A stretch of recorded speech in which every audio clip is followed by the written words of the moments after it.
Hello बच्चों, क्या हालचाल? सब ठीक? उम्मीद करते हैं आप लोग अच्छे होंगे। अभी जो हमारा आरंभ सीरीज चल रहा है उसमें का आज हम मैथमेटिक्स का तीसरा लेक्चर लेकर आपके सामने आए हैं, जो है क्या बेसिकली एप्लीकेशन ऑफ ट्रिगोनोमेट्री। हम लोगों ने लास्ट लेक्चर में कवर अप किया था ट्रिगोनोमेट्री, तो हम उम्मीद करेंगे कि आप जाके पहले ट्रिगोनोमेट्री वाले चैप्टर को अच्छे से पढ़ लें और फिर है एप्लीकेशन ऑफ ट्रिगोनोमेट्री पे। हम लोग इसमें देखेंगे किस तरीके से हम क्वेश्चन में अप्रोच ले सकते हैं और बोर्ड पॉइंट ऑफ व्यू से किस तरीके से हम अपना आंसर लिख सकते हैं। ठीक है, तो आपको बिल्कुल भी परेशान नहीं होना है, बस कंसिस्टेंटली इस वीडियो को पूरा का पूरा देखिए, आपको चीजें सब समझ में आएगा। तो हमारा चैप्टर है एप्लीकेशन ऑफ ट्रिगोनोमेट्री। अब सबसे पहले क्वेश्चन सॉल्व करने से पहले हम देखते हैं कुछ इंपॉर्टेंट चीजें। क्या होता है एंगल ऑफ एलिवेशन, क्या होता है एंगल ऑफ डिप्रेशन, और किस तरीके से हम मतलब जो trigonometry ratio of particular angle वाला जो टॉपिक है उसमें से हम कौन कौन से टॉपिक से क्वेश्चन जो वैल्यूज हैं साइन थीटा कॉस थीटा बराबर कितना होता है कॉस 30 साइन 30, वो सारी चीजें आपको याद होना बहुत ही जरूरी है। ठीक है, तो चलिए हम लोग देखते हैं इस चैप्टर को, जो है बेसिकली हमारा application of trigonometry. Application of trigonometry. अब देखो इस लेक्चर में सबसे पहले हम देखेंगे क्या कुछ बेसिक चीजों को। ठीक है, सबसे पहले हम समझते हैं इसमें दो पॉइंट। पहला जो हमें समझना है इसमें angle of elevation, angle of elevation. दूसरा है हमारा angle of depression, angle of depression.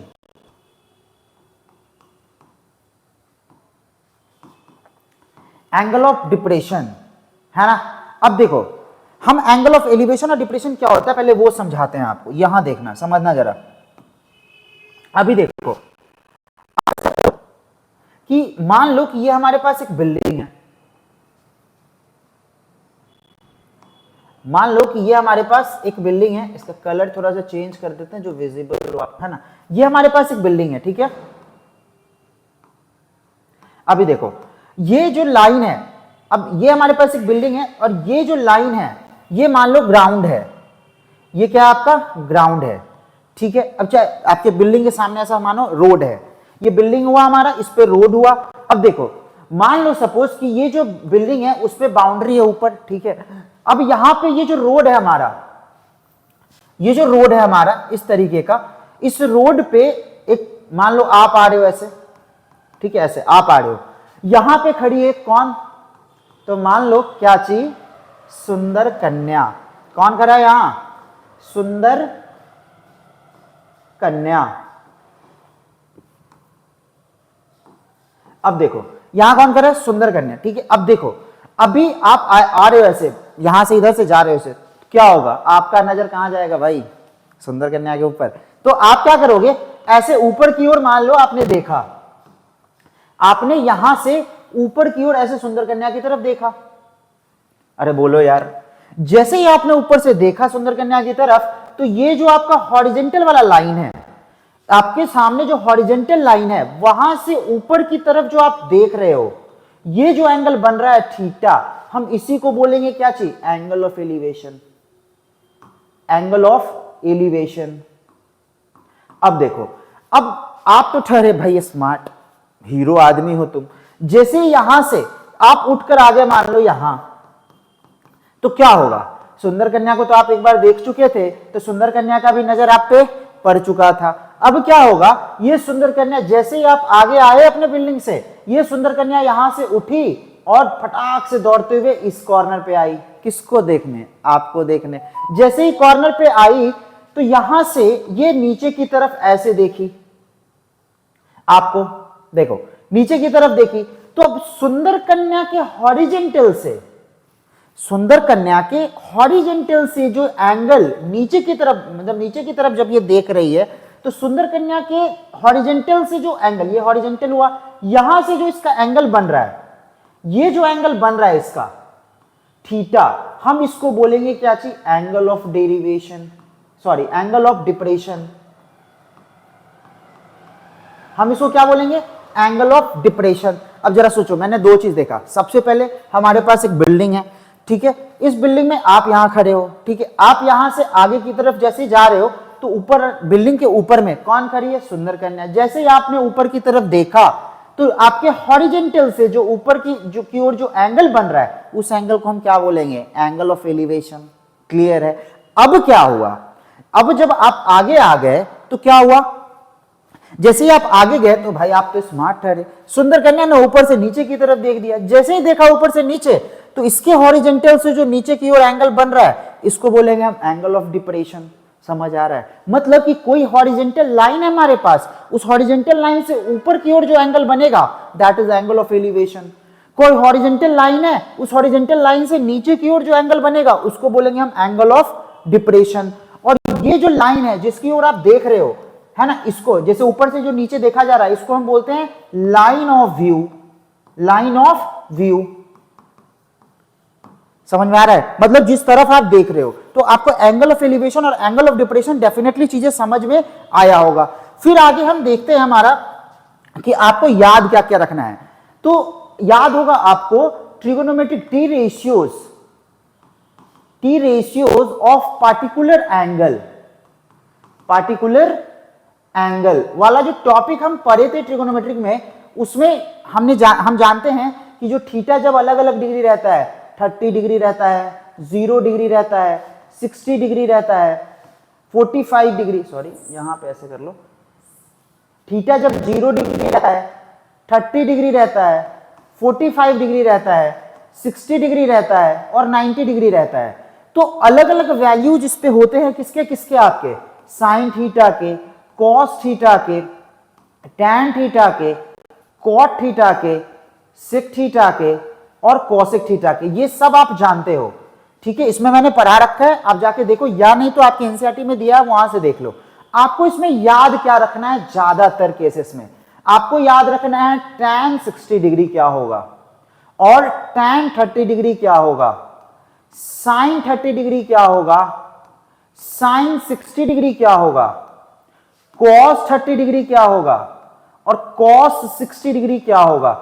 इस सारे पॉइंट को आपको याद रखना है, क्योंकि आप देखोगे जब क्वेश्चन सॉल्व करेंगे ज्यादातर इन दोनों का यूज आएगा, इन सब का भी यूज आता है क्वेश्चंस में। तो आपको इन सारी चीजों को जरूर से जरूर याद रख लेना। मैं आपको बता दूं कि tan 60 डिग्री जो होता है हमारा वो होता है √3 और जो tan 30 डिग्री हमारा होता है वो होता है 1/√3। ठीक है। और बाकी चीजें आपको जरूर से पता होना चाहिए। sin 30 होता है 1/2, cos 60 होता है √3/2, cos 30 होता है आपका cos 30 डिग्री लिख दे, cos 30 आपका होता है √3/2 और sin 30 डिग्री ये होता है आपका 1/2। समझ आ रहा है क्या? है ना? तो ये सारी चीजों को आपको जरूर से जरूर याद रखना है। अब देखते हैं हम क्वेश्चंस इस पे कैसे बनाते हैं। तो सबसे पहले हमारा एक क्वेश्चन आता है, ये देखो यहां सबसे पहला क्वेश्चन ये वाला है ना। सबसे पहला आसान क्वेश्चन है, आप नॉर्मल अप्रोच लो। कैसे लेना है पहले ये समझते हैं, कैसे बनाना है इसको। सबसे पहले angle of elevation of the top of the tower from the plane from a place 360 metre away from the base of the tower. तो सबसे पहला देखो क्या बोल रहा है कि आपको क्या लेना है, एक टावर लेना है। तो आप क्या कर लो, इस तरीके से एक टावर ले लिए। आपको एग्जाम में क्या करना है बताते हैं। टावर को मैंने थोड़ा सा मोटा बना दिया है, स्क्वायर टाइप। आपको एक सिंगल लाइन भी ले सकते हो, कोई इशू नहीं है। ठीक है। तो देखो एक टावर है हमारे पास जो हमारे प्लेन, किसी प्लेस पर जो प्लेन है हमारा, यहां से जो प्लेन है, इस प्लेन से मान लो ये जो प्लेन है, इस प्लेन पर किसी पॉइंट से, ये जो पॉइंट है हमारा कहता है 360 metre away from the base of the tower. Base of the tower से कितना दूर, 360 मीटर दूर क्या है, कोई पॉइंट है। और इस पॉइंट से हमको क्या देखना है, ऊपर की ओर एंगल ऑफ एलिवेशन टावर के टॉप का। अभी मैंने आपको बताया था कि जब अपने हॉरिजॉन्टल लाइन से ऊपर की ओर आप देखोगे that is what we call angle of elevation. तो देखो angle of elevation of the top of the tower of a place 360 metre from the base of the tower. जो पॉइंट है टावर के बेस से, उसका एंगल ऑफ एलिवेशन कितना degree है, यहां 60 डिग्री। अरे बोलो भाई, आपसे क्या पूछ रहे हैं, हाइट ऑफ द टावर। ये टावर का हाइट क्या होगा, तो मान लो टावर का हाइट h है, इस ट्रायंगल का नाम दे दो A, B और C। इस टावर को मोटा नहीं समझना, इसको समझना आप एक सिंगल लाइन है, मैंने टावर ऐसे बना दिया है कि थोड़ा सा मोटा रहेगा तो आपको टावर कंसीडर कर पाओगे, ठीक है। अब देखो सॉल्व करते वक्त सबसे पहले क्या करना है, गिवन। गिवन क्या है हमारे पास, जरा सोचो। तो मेरे पास गिवन है क्या चीज कि angle of elevation, angle of elevation क्या दिया हुआ है, एलिवेशन कितना दिया है 60 डिग्री। हाइट ऑफ टावर निकालना है हमें, है ना। और ये जो डिस्टेंस है ए बी, ये ए बी कितना है मेरा 360 मीटर, देखो ना ये ए बी जो है वो 360 मीटर। अब हम यहां से क्या कर सकते हैं, टू फाइंड क्या करना है हमें। देखो जब भी आप सॉल्व करोगे तो ये सारी चीजें जरूर से जरूर पेपर में मेंशन करना। टू फाइंड क्या करना है हमें, तो हमें फाइंड करना है हाइट ऑफ द टावर। हमें क्या फाइंड करना है, हाइट ऑफ टावर। अब जरा सोचो, हम यहां पे अगर थीटा मेरे पास दिया हुआ है तो यहां से देखो सॉल्यूशन, सबसे पहला हम क्या करेंगे, लिखेंगे कि इन ट्रायंगल, देखो हमारे पास जो ट्रायंगल है ए बी सी, हमें हाइट निकालना है, बेस दिया हुआ है, नीचे वाला क्या हो गया बेस, ये वाला देखो अगर हम इसको 60 डिग्री एंगल माने हैं तो इसके सामने वाला परपेंडिकुलर जो हाइट ऑफ टावर है और नीचे वाला बेस। तो अगर हम जानते हैं कि जब भी हम एक ट्रायंगल एबीसी कंसीडर कर रहे हैं, इस ट्रायंगल एबीसी में अगर हम tan 60 डिग्री है, tan 60 डिग्री लगाते हैं, tan 60 डिग्री लगाते हैं तो वो हमें रिलेशन देता है परपेंडिकुलर और बेस का। तो क्या होगा देखो जरा, tan 60 किसके बराबर, BC बाई AB। tan 60 किसके बराबर, BC बाई AB। अब जरा सोचो tan 60 का वैल्यू √3 बराबर, अब बताओ BC कितना है, BC निकालना है जो कि हाइट ऑफ टावर है, अपॉन AB कितना है मेरे पास 360 मीटर। तो यहां से अगर हम कैलकुलेट करना चाहे हाइट ऑफ टावर तो 360 को उधर गुना नहीं कर देंगे तो कितना हो जाएगा 360 √3 मीटर। समझ आ रहा है। तो यहां से मेरा ये क्या निकल गया, हाइट ऑफ टावर। अगर √3 का वैल्यू दे दिया जाए 1.73 तो आप हाइट निकालने के लिए क्या करोगे, 360 को किससे गुना कर दोगे 1.73 से, और यहां जो वैल्यू आएगा आप लिख लोगे। समझ आया क्वेश्चन, बहुत ही आसान है। आपको देखो यहां पे एंगल ऑफ एलिवेशन बोला क्वेश्चन में, angle of elevation of the top of the tower हमने बताया, सुंदर कन्या वाला कॉन्सेप्ट। अरे बोलो यार, नहीं समझ में आ रहा है, टाइम लगेगा थोड़ा सा, जरूर से जरूर समझ में आएगा, समझ गए है ना। चलिए आगे देखते हैं हम लोग अपना अगला क्वेश्चन। देखो ये हमारा अगला क्वेश्चन भाई बहुत ही आसान है, आप नॉर्मली ट्राई करो, ठीक है। जैसे मैंने बोला प्रॉपर तरीके से एक ही चीज सोचना है। देखो a man standing on the deck of the ship, एक आदमी खड़ा है शिप के डेक पे, कहता है which is 8 metre above the water level. तो देखो सबसे पहला काम करते हैं क्या है, एक वाटर लेवल बना लो। देखो ये वाटर लेवल बन गया मेरा, ये वाटर लेवल है ना। अब आदमी जो है ना जहाज वाटर लेवल से कितना मीटर ऊपर है 8 मीटर। तो हम क्या करते हैं, देखो यहां से हम 8 मीटर ऊपर एक आदमी बना देते हैं, थोड़ा सा नजदीक कर लेते हैं। देखो यहां से हम 8 मीटर एबव शिप का हाइट बना दिए, ये क्या हो गया मेरा 8 मीटर। अब क्या बोल रहा है, देखो कहता है वाटर लेवल, कहता है he observes angle of elevation of the top of the hill. एक हिल है तो हिल कितना, हिल तो भाई बहुत ऊंचा होगा, तो कहां समुद्र से ऊपर। तो देखो जो पानी का लेवल है उससे हिल का हाइट मान लो ये वाला, हाइट ऑफ द हिल ये मान लिए हम, ठीक है। अब बोलता है कि जो एंगल ऑफ एलिवेशन दिया है शिप के ऊपर से, मतलब जो डेक है वहां से, देखो the angle of elevation of the top of the hill is 60 degree and angle of elevation depression of the base of the हिल, कहां से, डेक ऑफ शिप से। तो शिप का हाइट देखो ये ऊपर है शिप का डेक, और यहां से एंगल ऑफ एलिवेशन इसका ये वाला ऊपर की ओर। अब एंगल ऑफ एलिवेशन बोला बच्चे, समझना जरा, एंगल ऑफ एलिवेशन का मतलब कि इसके हॉरिजेंटल लाइन से, इसके हॉरिजेंटल लाइन से ये वाला angle, this is what angle of elevation, वो कितना डिग्री है 60 degree. And the angle of depression of the base as 30 degree. तो एंगल ऑफ डिप्रेशन कहां से, इस पॉइंट से एंगल ऑफ डिप्रेशन ये वाला वो कितना डिग्री है 30 डिग्री। तो आपको बोलता है calculate the distance of the hill from the ship and height of the हिल। क्या बताना है आपको? इस हिल का हाइट बताना है और डिस्टेंस बताना है किस चीज का? सिप का। तो सिप मेरा यहां है, यही सिप है ना भाई? तो आपको ये वाला डिस्टेंस बताना है। तो मतलब ए बी सी डी और ई ऐसे ट्रायंगल बना लेते हैं, ठीक है। सबसे पहला काम हम क्या करेंगे? लिखेंगे गिवन क्या है हमारा। तो जो भी गिवन है वो सब चीजें लिख लेना, है ना, एक दो पॉइंट में। उसके बाद टू फाइंड क्या करना है हमें? टू फाइंड क्या करना है उसके नीचे लिखोगे टू फाइंड क्या करना है। तो टू फाइंड हमें बताना है क्या चीज? सबसे पहला calculate the distance of the hill from the ship. मतलब आपको ए बी बताना है। इस ए बी को मान लो आप डी बोल देते हो, तो आपको डी बताना है ना। एंड दूसरा क्या फाइंड करना है? हाइट ऑफ द हिल। मतलब आपको बी डी बताना है, जो हाइट है हिल का। एंड बी डी भी फाइंड करना है आपको। समझ में आ रहा है? ये बी डी हो गया। मान लो कि यहां से जो ये जो हाइट है वो कितना है? एच है। अब जरा सोचो, ये जो डिस्टेंस है यहां अगर 8 है तो ये भी कितना हो गया? 8 मीटर, ठीक है। अब हमको बताना है सबसे पहला ये डिस्टेंस कितना है। तो देखो एक चीज और समझना कि अगर ये 30 डिग्री है तो डोंट यू थिंक कि ये भी 30 डिग्री होगा?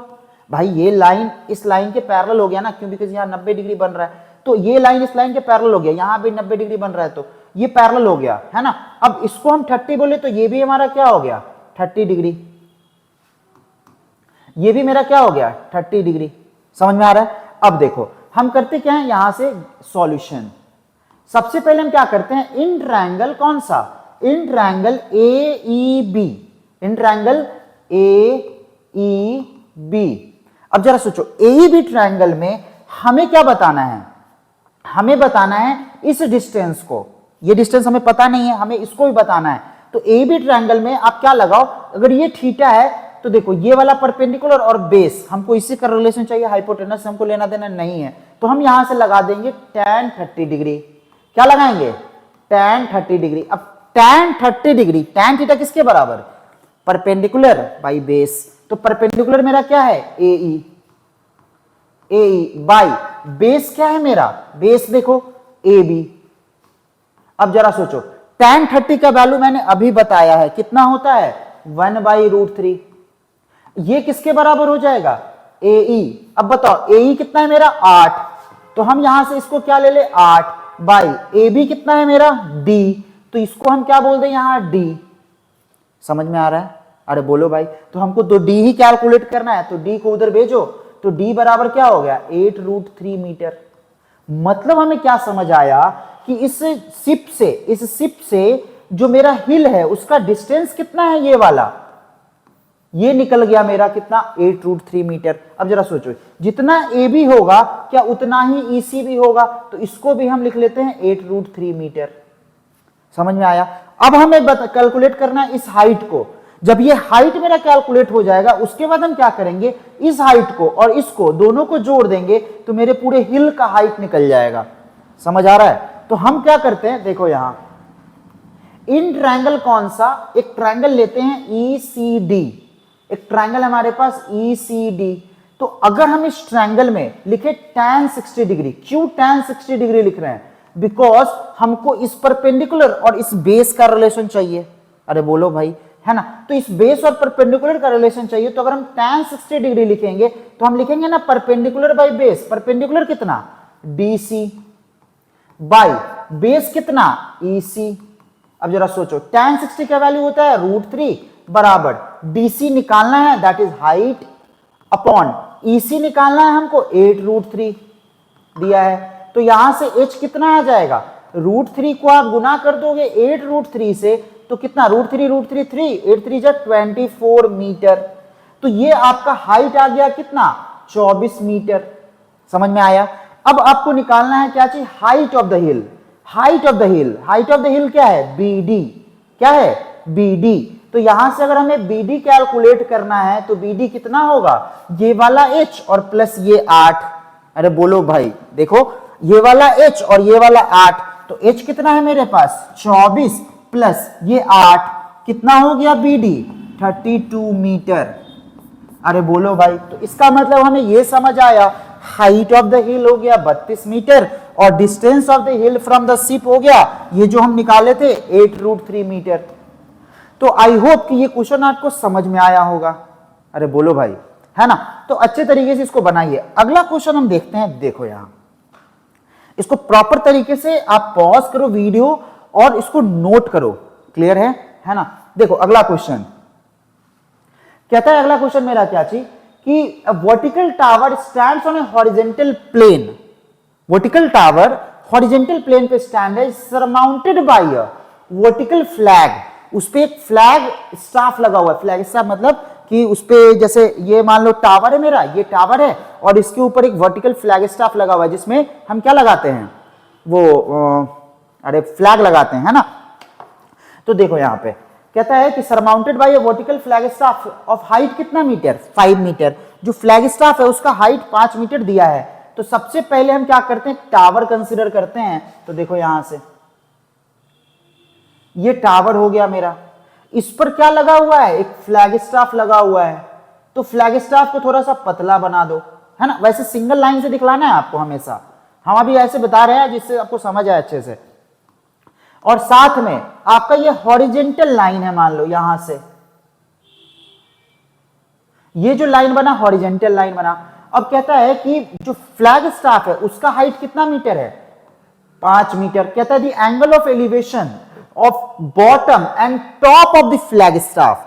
इस फ्लैग स्टाफ के टॉप और bottom, elevation of bottom and top, bottom और टॉप का जो एंगल है वो दिया हुआ है। तो मान लो ग्राउंड से इसका टॉप ये हो गया और एक मिनट सॉरी, इसका टॉप ये हो गया और ग्राउंड से इसका बॉटम ये हो गया। समझ में आ रहा है कुछ? कह रहा है कि point on the ground, question फिर से पढ़ते हैं।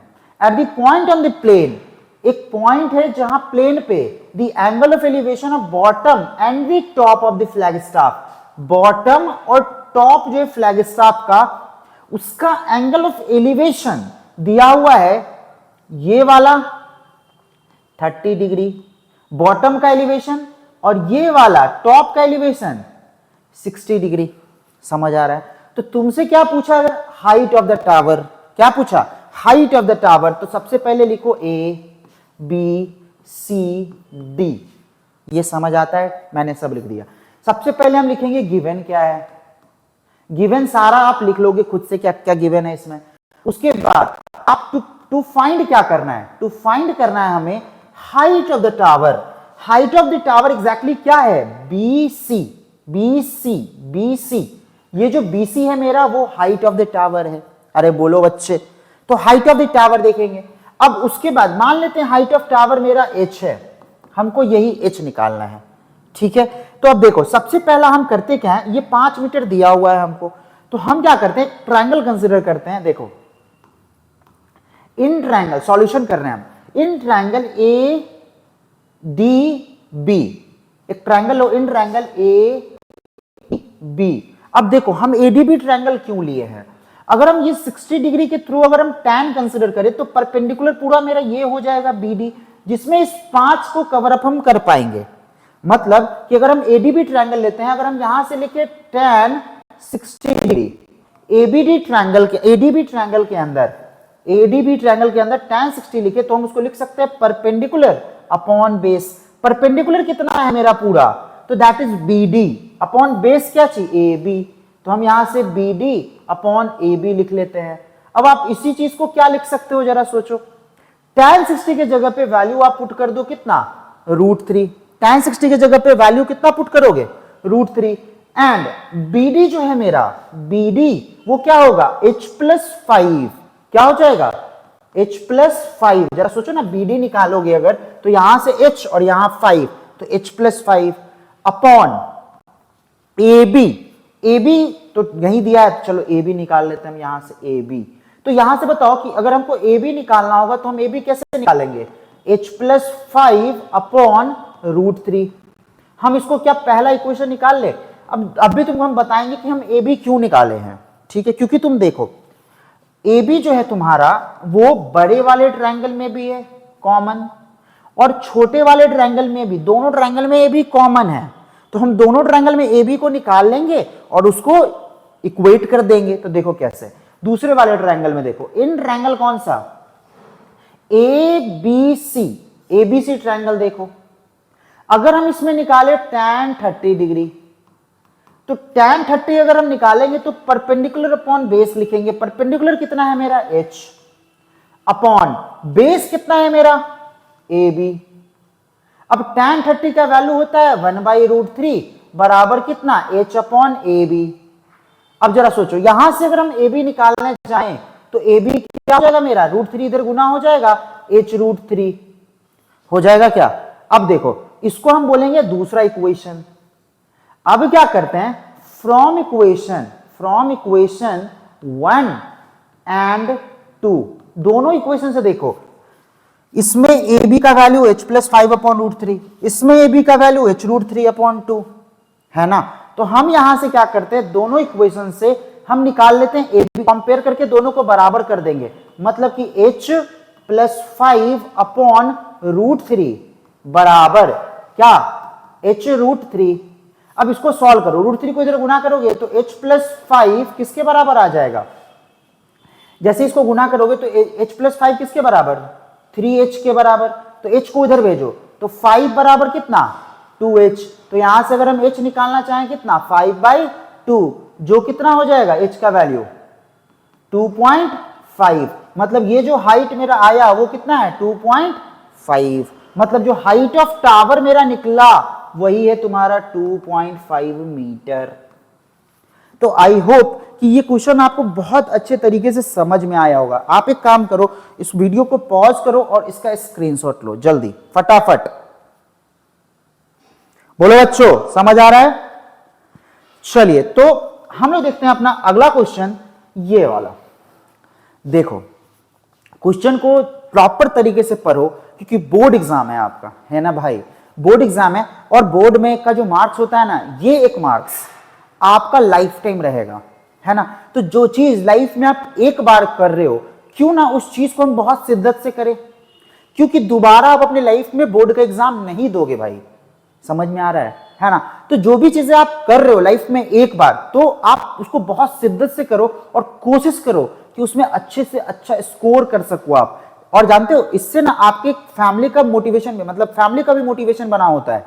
और बहुत सारे जो रिलेटिव्स हैं आपके सब ताक लगाए होंगे कि अरे क्या करेगा इसका बेटा, क्या करेगा उसका बेटा, है ना। मतलब आपके पेरेंट्स पे बहुत ज्यादा प्रेशर होता है यहाँ, है ना।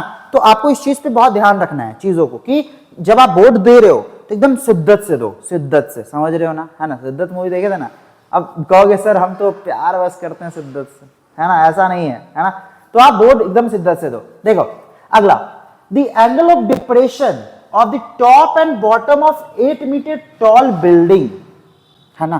कहता है कि मेरे पास 8 मीटर लंबा बिल्डिंग है, उसके एंगल ऑफ एलिवेशन और डिप्रेशन जो है किसी मल्टी स्टोरेड बिल्डिंग से, वो कितना है 30 डिग्री एंड 45 डिग्री। कहता है the angle of depression of top and bottom of 8 metre tall building from the top multi storeyed building. कोई बहुत बड़ा मल्टी स्टोरेड बिल्डिंग है, तो मान लो मल्टी स्टोरेड बिल्डिंग ये वाला है। बोलो यार, अब मल्टी स्टोरेड बिल्डिंग कहां होगा, जमीन पे होगा, तो जमीन को बना लो, ये हॉरिजॉन्टल लाइन जमीन हो जाता है आपका, है ना। अब देखो कहता है कि इस मल्टी स्टोरेड बिल्डिंग से कोई 8 मीटर लंबा बिल्डिंग है, ये मान लो 8 मीटर लंबा बिल्डिंग। तो देखो ये कहता है 8 मीटर टॉल बिल्डिंग है छोटा सा, तो 8 मीटर लंबा बिल्डिंग है ये एक ही बार एम होगा भाई, है ना। 8 मीटर लंबा बिल्डिंग है, इस 8 मीटर लंबा बिल्डिंग का एंगल ऑफ एलिवेशन, मतलब सॉरी, इस बिल्डिंग से इसके बॉटम का एंगल ऑफ डिप्रेशन, समझो ठीक से, एंगल ऑफ डिप्रेशन बोल रहा है बच्चे। यहां हम कलर थोड़ा सा चेंज करके समझाने की कोशिश कर रहे हैं, देखिएगा इसका हॉरिजॉन्टल लाइन यही होगा ना भाई। तो इस मल्टी स्टोरेड बिल्डिंग से किसका एंगल ऑफ डिप्रेशन, इसके बॉटम का एंगल ऑफ डिप्रेशन यही होगा। अब बोलता है कि इसके बॉटम का हो गया, इसके टॉप का एंगल ऑफ डिप्रेशन ये होगा। सोचो जरा अच्छे से, पहले सोचो। कहता है एक मल्टी स्टोरेड बिल्डिंग है, the angle of depression of top and bottom, top मेरा ये है एंड बॉटम मेरा, and top and bottom from the top multi storeyed building at 30 degree and 45 degree respectively. तो देखो अगर हम इसका हॉरिजेंटल लाइन एक ऐसे बना दें, ऐसे हॉरिजेंटल लाइन बनाते हैं, ठीक है। जब आप हॉरिजेंटल लाइन बनाओगे तो इसका हॉरिजेंटल लाइन हो गया, अब इसका ये हो गया। अब देखो इसका डिप्रेशन कितना है, 8 metre tall building from the multi storey building are 30 degree, the angle of depression of top, top का डिप्रेशन कितना है आपका 30 डिग्री। तो ये जो डिप्रेशन है यहां से ये वाला, ये कितना डिग्री है 30 डिग्री, और ये जो डिप्रेशन है आपका ये वाला वो कितना डिग्री है 60 डिग्री। समझ में आ रहा है? मतलब देखो जो मेरे पास बॉटम है ना, बॉटम, इस बॉटम का डिप्रेशन यहां से वो कितना डिग्री है 60 डिग्री, और इस टॉप का डिप्रेशन वो कितना डिग्री 30 डिग्री। तो जरा सोचो कि अगर ये 60 है तो यू थिंक कि ये भी 60 डिग्री होगा, अगर ये 30 है तो डोंट यू थिंक कि ये भी 30 डिग्री होगा। अरे बोलो भाई, समझ में आ रहा है ना। और जब हम इसको ऐसे मिला दिए तो एक ट्रायंगल ये बन गया मेरा और एक ट्रायंगल ये बन गया, है ना। 60 डिग्री नहीं है भाई, सॉरी 45 डिग्री है ना। ये कितना है, बॉटम का 45 डिग्री है, सॉरी ये आप 45 डिग्री कंसिडर करो यहां।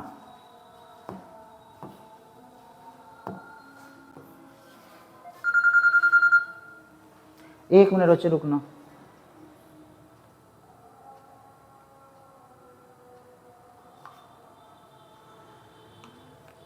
देखो तो इसका ना यहां से ये 45 डिग्री हो गया आपका, ठीक है, क्योंकि एंगल ऑफ डिप्रेशन जो यहां पे आपको दिखा रहा है वो कितना है 45 डिग्री। क्लियर है ना। तो अब हम क्या करेंगे, यहां पे नंबरिंग कर देते हैं। देखो ए बी सी डी और ई हमने ऐसे बना दिया, ठीक है। सबसे पहले हम देखेंगे क्या चाहिए, यहां पे गिवन क्या है आपका, तो जो भी गिवन होगा आप लिख लोगे यहां पे। टू फाइंड क्या करना है, टू फाइंड क्या करना है, देखो कहते थे डिस्टेंस बिटवीन टू बिल्डिंग्स, आपको दोनों बिल्डिंग के बीच का डिस्टेंस फाइंड करना है, मतलब आपको ए बी फाइंड करना है, ए बी फाइंड करना है। अब देखो क्या कह रहा है, ये 8 मीटर अगर बिल्डिंग का है तो क्या आपको नहीं लगता कि ये भी 8 मीटर होगा। और देखो ये पूरा कितना हो जाएगा, मान लो कि इसके ऊपर का जो हाइट है वो बी एच है, छोटा एच है मान लेते हैं, है ना। तो बड़े वाले बिल्डिंग का हाइट कितना हो जाएगा, मान लो बी डी, है ना। आपको हाइट निकालना है पूरे मल्टी स्टोरीड बिल्डिंग का, तो आपको सबसे पहले ए बी निकालना है और फिर क्या निकालना है, बी डी निकालना है आपको। बी डी जो है आपका वो क्या हो जाएगा, छोटा एच प्लस 8, छोटा एच प्लस 8 ये हो जाएगा, ठीक है। अब देखो हम एक ट्रायंगल कंसीडर करते हैं यहां पे, इन ट्रायंगल। अब कौन सा ट्रायंगल कंसीडर करें, क्योंकि हमको जो निकालना है वो क्या निकालना है, पहले तो इसका एक रिलेशन बताओ, ये वाला। अच्छा अगर हम इस वाले ट्रायंगल को कंसीडर करेंगे ए डी बी को, तो देखो in triangle A D B, ADB triangle अगर आप देखोगे तो अगर हम यहां पे लगाएं 45 डिग्री, अगर tan 45 लगाएं तो परपेंडिकुलर अपॉन बेस आ जाएगा, तो यहां से लगाओ tan 45 डिग्री, tan 45 डिग्री क्या हो जाएगा आपका परपेंडिकुलर, परपेंडिकुलर ये वाला BD अपॉन बेस, बेस क्या है आपका AB। अब देखो tan 45 का वैल्यू कितना होता है 1, तो 1 बराबर क्या हो जाएगा BD, BD कितना है आपका H प्लस 8, BD कितना है आपका H प्लस 8 अपॉन AB कितना है आपका AB, ये जो AB आपका डिस्टेंस है AB निकालना है हमें। तो यहां से बताओ AB बराबर क्या हो जाएगा, AB बराबर हो जाएगा मेरा H प्लस 8, ये तो हमें समझ में आता है, इसको हम बोलते हैं पहला इक्वेशन। उसके बाद देखो जरा दूसरा इक्वेशन में हम इस ट्रायंगल को कंसीडर करते हैं, छोटे वाले ट्रायंगल को। अब जरा सोचो जितना AB ये होगा उतना ही तो EC भी होगा। अगर हम बोल दें AB मेरा D है तो क्या ये भी D होगा, भाई एक रेक्टेंगल बन रहा है ना, तो ये D तो ये भी D। तो हम इस ट्रायंगल को देखते हैं, in triangle ECD, in triangle ECD। देखो जब हम ECD ट्रायंगल कंसीडर करेंगे तो ये मेरा अगर 30 डिग्री था इसका डिप्रेशन, तो आपको नहीं लगता ये भी 30 डिग्री होगा, बिकॉज ये लाइन इस लाइन के पैरेलल होगा। तो अगर हम इस ट्रायंगल में अगर tan 30 लगाएं, tan 30 डिग्री लगाएं, तो tan 30 क्या हो जाएगा परपेंडिकुलर अपॉन बेस, परपेंडिकुलर कितना है मेरा H अपॉन बेस कितना है मेरा बेस D। अब बताओ tan 30 का जो वैल्यू होता है वो कितना होता है, tan 30 का वैल्यू कितना होता है बताओ भाई 1/√3। 1/√3 बराबर h/d होगा। अब जरा सोचो, यहां से अगर आप d निकालना चाहो तो d बराबर क्या होगा, √3h। अब जरा सोचो एक चीज और, दूसरा इक्वेशन इसको बोलते हैं हम। अभी यहां देखो, जो ए बी था मेरा, उसी को मैंने d बोला है, तो इसका मतलब ये और ये दोनों क्या हो जाएगा, इक्वल हो जाएगा। तो आप क्या करो, h+8 बराबर कितना, √3h कर सकते हो। अब इसको इधर कर लो तो h माइनस, चाहे एक काम करो, उसको उधर ना करके इसको रहने दो, ऐसे करो।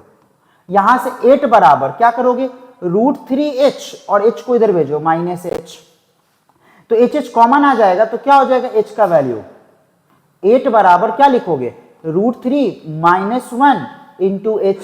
तो यहां से h का वैल्यू क्या लिखोगे, 8/√3 - 1। अरे बोलो भाई, जब h का वैल्यू √3 - 1 आ गया, तो हम यहां से इसको सॉल्व करते हैं। देखो h बराबर क्या आ गया, h बराबर आया 8/√3 - 1। हम इसको रेशनलाइज कर लेते हैं, 8/√3 - 1, इसको ऊपर नीचे आप गुना कर सकते हो, √3 + 1 से अपॉन √3 + 1 से। तो जब गुना करोगे तो क्या लिखोगे, 8 into √3 + 1 by a + b into a - b, क्या होगा बताओ, a² - b²। तो √3 का स्क्वायर -1 का स्क्वायर, तो क्या होगा, 8 इंटू √3 + 1 बाई a का स्क्वायर 3 - 1 कितना हो जाएगा, 8 इंटू √3 + 1 बाई कितना, 2, 2 से 2 काट दो तो 4 हो गया। तो 2 से 8 को काटोगे तो क्या हो जाएगा, यहाँ पे 4 इंटू √3 + 1, इतना मीटर मेरा क्या आ गया, h। अब h हमने किसको माना था, जरा सोचो, h जो था मेरा वो ये वाला h था, ये वाला h था ना। अभी जो मेरा आया h वो कितना आया, √3 + 1। अब जरा सोचो, ये जो नीचे तुम देखोगे, ये जो नीचे देखोगे वो कितना है, 8, कितना है 8। तो हमको अगर BD निकालना है, जो मेरे पूरे टावर का हाइट है, पूरे टावर का हाइट, क्योंकि मैंने बोला था ना BD बराबर क्या होगा, h+8। तो यहां से अगर हमको BD निकालना होगा, जो क्या मेरा height of tower, height of tower, तो यहां से BD बराबर क्या हो जाएगा, h+8। BD बराबर लिखोगे h+8, h कितना है मेरा, 4 इंटू √3 + 1 और +8, तो कितना हो जाएगा, देखो 4√3 + 4 + 8, तो ये हो जाएगा 8 12, 4√3 और +12, इतना मीटर। ये मेरा क्या आ गया, BD, जो मेरा हाइट ऑफ टावर है, हमको ये निकालना था। उसके बाद अब जब h आ गया मेरा, तो हमको क्या निकालना है भाई, ये भी डिस्टेंस तो निकालना है ना। ये डिस्टेंस कितना है, √3h। ये जो डिस्टेंस है AB का, distance of the tower, distance between 2 buildings, देख रहे हो दोनों बिल्डिंग का, तो वो कितना है, D है ना। तो D का वैल्यू कितना है, √3h। तो हम यहां से क्या करते हैं, D निकालते हैं। तो D बराबर क्या हो जाएगा मेरा, √3 इंटू h। तो h के जगह हम इसको डाल देंगे, h के जगह ये जो निकल के आया इसको डाल देंगे, तो क्या हो जाएगा, √3 मल्टीप्लाइड बाई 4√3 + 4। इसको सॉल्व करो थोड़ा सा, तो √3 से गुना करोगे तो कितना, √3 3, 4 × 12 प्लस कितना, 4√3, तो ये इतना मीटर आ गया। समझ आया। तो दोनों हाइट आपका D और BD दोनों क्या है आपका सेम, समझ में आया। तो इस तरीके से हम क्या कर सकते हैं, चीजों को सॉल्व कर सकते हैं। सेम इसलिए क्योंकि ये 45 डिग्री है ना, तो जितना ये परपेंडिकुलर होगा उतना ही ये बेस होगा। क्लियर है। तो इस तरीके से हम चीजों को, इस क्वेश्चन को सॉल्व कर सकते हैं प्रॉपर तरीके से। एक बार आप फिर से अपने से क्वेश्चन को पढ़ो और सॉल्व करके देखो अच्छे से। चलो हम लोग अगला क्वेश्चन देखते हैं। देखो ये वाला क्वेश्चन, अभी एक क्वेश्चन मैंने किया था, ये दिखाता हूं मैं आपको। ये वाला क्वेश्चन देखो, देखो ये वाला, इस वाले क्वेश्चन को मैं उठाकर यहां लेकर आता हूं। देखो इस वाले क्वेश्चन को मैं यहां उठाकर रखता हूं, ठीक है। अब देखना, अभी देखो आप इस वाले क्वेश्चन को, इस वाले क्वेश्चन को देखो और इसको देखना। अभी जो मैंने इसको दोनों को पढ़ते हैं, क्या लिखा है, a vertical tower stands on a horizontal plane. तो यहां देखो क्या लिखा है। अब यहां देखो, a vertical tower stands on a horizontal plane, मतलब समझ में आ रहा है कुछ? दोनों क्वेश्चन सेम है, बस इसमें क्या किया है, आपका एंगल ऑफ एलिवेशन का जो वैल्यू है वो दे दिया है, लेकिन यहां पे आपका एंगल ऑफ एलिवेशन दोनों कितना कितना दिया है, अल्फा और बीटा दिया है। उसमें एंगल ऑफ एलिवेशन आपका 30 डिग्री, उस वाले क्वेश्चन में 30 डिग्री और 60 डिग्री दिया, लेकिन आपका इसमें एंगल ऑफ एलिवेशन अल्फा और बीटा दिया है ना? तो आप इसको इजीली सॉल्व कर सकते हो। मैं आपको करके दिखाता हूं इस क्वेश्चन को। आपको लग रहा होगा ये भारी है, ऐसा कुछ तो भारी नहीं है। देखो, कहते हैं vertical tower stands on a horizontal plane is surmounted by a vertical staff flag. अभी मैंने ऐसा क्वेश्चन देखा है कि एक हॉरिजॉन्टल प्लेन पे एक टावर है, ऐसे इस तरीके से, देखो ये टावर है और इस टावर पे एक वर्टिकल फ्लैग स्टाफ है ऐसा, और हॉरिजॉन्टल प्लेन मेरा ये वाला है ऐसा। अब कहता है कि इसका इस पॉइंट से, ग्राउंड के किसी पॉइंट से बेस का एंगल ऑफ एलिवेशन और इसके टॉप का एंगल ऑफ एलिवेशन, ये दोनों दिया हुआ है। देखो क्या कहता है, vertical flag and height h, इसका जो हाइट है वो कितना दिया है, h, at a point on the angle of elevation of bottom and top, bottom का कितना है, अल्फा, तो क्या बॉटम मेरा यही है ना, तो इसका एंगल ऑफ एलिवेशन कितना दिया है, अल्फा, एंड टॉप, टॉप ये मेरा है, इसका एंगल ऑफ एलिवेशन कितना दिया है, बीटा, इसका एंगल ऑफ एलिवेशन कितना दिया है, बीटा। तो आपको ये रिलेशन बताना है, कह रहा है कि prove that height of tower, जो हाइट ऑफ टावर है ये है, ये आपको प्रूफ करना है। तो देखो यहां पे सबसे पहले लिखना गिवन क्या है, उसके बाद टू प्रूव लिखना, क्या प्रूफ करना है, तो ये वाला लिख देना। अब यहां से देखो सॉल्यूशन, सबसे पहले हम क्या करते हैं, इन ट्रायंगल देखो, अगर मान लो हम इसको बोले ए बी सी डी, तो अगर हम तुमको बोले कि इस ट्रायंगल में देखो, इन ट्रायंगल एबीसी, मान लेते हैं in triangle ABC, height of tower हमें निकालना है। हाइट ऑफ टावर मेरा क्या हो जाएगा, ये पूरा मेरा हाइट ऑफ टावर होगा, ये पूरा हाइट ऑफ टावर, सॉरी ये पूरा नहीं होगा, यहां होगा। हाइट ऑफ टावर कौन है मेरा, ये वाला, ठीक से देखो, हाइट ऑफ टावर कौन है मेरा, ये वाला, ये मान लो बड़ा एच, इसको बोलते हैं बड़ा एच, हाइट ऑफ टावर, ठीक है। तो देखो इन ट्रायंगल एबीसी ट्रायंगल में जब आप देखोगे, एबीसी ट्रायंगल में जब आप देखोगे, आप यहां से लिखोगे tan अल्फा जब आप लिखोगे तो क्या लिखोगे, परपेंडिकुलर अपॉन बेस, समझ में आ रहा है। तो परपेंडिकुलर कितना है मेरा, BC अपॉन बेस कितना है मेरा, AB। अब देखो tan BC upon AB tan alpha, तो यहां से जरा सोचो, BC मेरे पास H है, तो हम यहां से लिख सकते हैं tan अल्फा बराबर बड़ा H अपॉन AB हमको दिया है, तो यहां से हम AB का वैल्यू निकाल सकते हैं।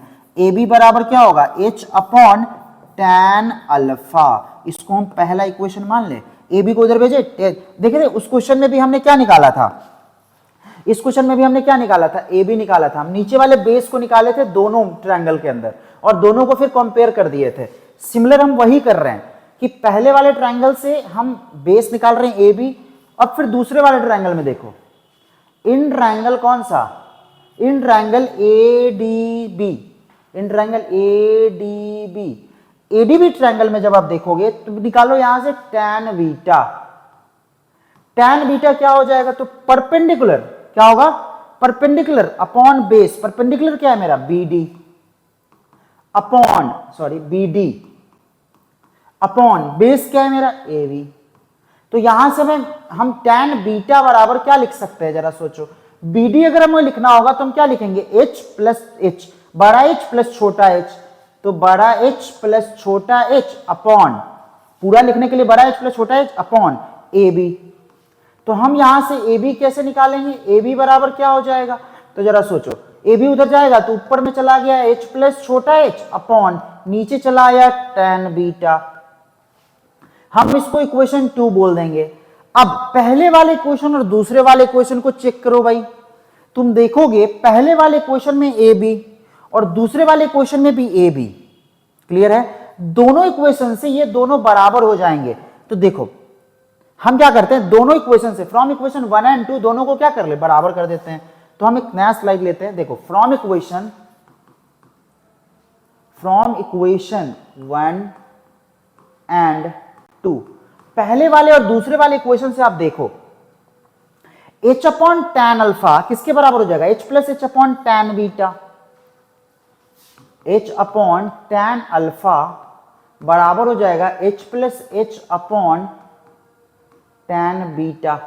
नहीं होगा, देखो ना भाई, क्योंकि मैंने बोला था कि tan बीटा जब आप कंसीडर कर रहे हो तो ये बड़ा वाला ट्रायंगल ले रहे हो, tan अल्फा में छोटा वाला, तो ये दोनों बराबर हो गया। अब यहां से इसको सॉल्व करके h का वैल्यू निकालो, गुना करो उधर, tan beta h tan beta बराबर क्या हो जाएगा, h प्लस छोटा h इंटू कितना, tan अल्फा। tan अल्फा को अंदर गुना करो तो h tan बीटा बराबर कितना, h tan अल्फा प्लस छोटा h tan अल्फा। अब इसको उधर भेज दो तो tan बीटा माइनस बड़ा h tan अल्फा, क्यों हम उधर भेज रहे हैं, क्योंकि h कॉमन ले पाए हम, ऊपर बच जाएगा tan अल्फा। अब जरा सोचो, यहां से हम h कॉमन ले लेंगे तो क्या बचेगा, tan beta minus tan alpha बराबर क्या बचेगा, h tan अल्फा। अब यहां से अगर हमें h निकालना है तो h बराबर क्या हो जाएगा, ऊपर में हो जाएगा छोटा h tan अल्फा और नीचे में हो जाएगा tan beta minus tan alpha. अब देखो क्या आपको लगता है, यही तो आपको प्रूफ करना था, अरे बोलो भाई, देखो क्या यही आपको प्रूफ करना था, देखो h tan alpha upon tan beta minus tan alpha, h tan alpha upon tan beta minus tan alpha. क्या बहुत आसान क्वेश्चन था, भारी था क्वेश्चन, बिल्कुल नहीं भारी था, है ना। आपको इस तरीके से क्या करना है, चीजों को अप्रोच लेना प्रॉपरली, है ना, परेशान बिल्कुल भी नहीं होना है। क्वेश्चन जो होता है आपका इसका बहुत आसान होता है, भारी कुछ भी नहीं है, ठीक है, बस पेशेंस के साथ आपको सॉल्व करना है, ठीक है। देखो अगला